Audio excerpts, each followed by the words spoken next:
Dans l'Ancien Testament, nous voyons les légions célestes rangées autour d'Élisée en ordre de combat. Dans le Nouveau Testament, c'est au chapitre 12 de l'Apocalypse, Michel et ses anges qui luttent contre le dragon et les anges déchus, pendant que l'Église sur terre soutient un même combat. Les forces unies des légions angéliques et l'Église sont manifestement engagées dans une lutte identique contre les légions de Satan. L'Église combat par la parole de son témoignage et sa foi au sang précieux du Sauveur. Il n'est pas ici question du combat d'unité isolée, mais du combat d'une collectivité. Ils l'ont vaincu, établi leur union contre l'ennemi commun. Ce ministère de combat qu'exercent les anges en faveur des saints nous est révélé de façon frappante dans Daniel 10, où l'archange Michel résiste à l'intervention satanique du prince de Perse et du prince de Grèce, qui veulent empêcher le messager divin d'accomplir la mission dont il est chargé. Les anges combattent non seulement contre les légions de Satan, ses princes et ses gouverneurs, mais contre Satan lui-même. Apocalypse 12:1.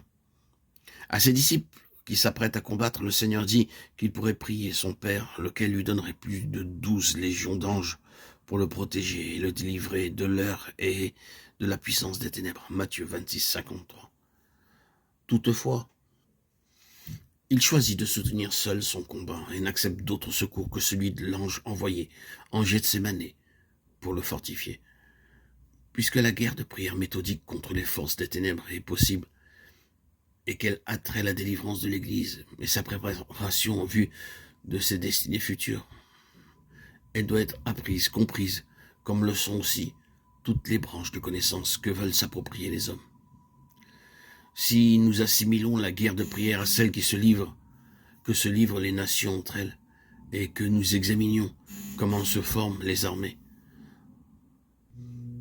nous constatons que les chefs ont commencé par apprendre le métier des armes, et qu'avant de commander, ils ont dû apprendre à obéir.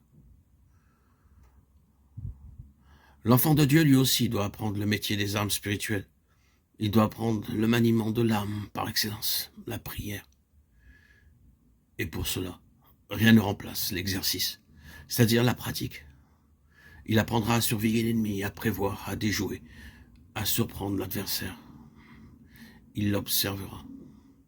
L'Église a besoin de chefs qui soient à même de discerner les campagnes mondiales du prince de ce monde, de prévoir et de prévenir, en faisant prendre l'offensive aux soldats de Jésus-Christ, en dirigeant les attaques et les contre-attaques pour briser les efforts du prince des ténèbres.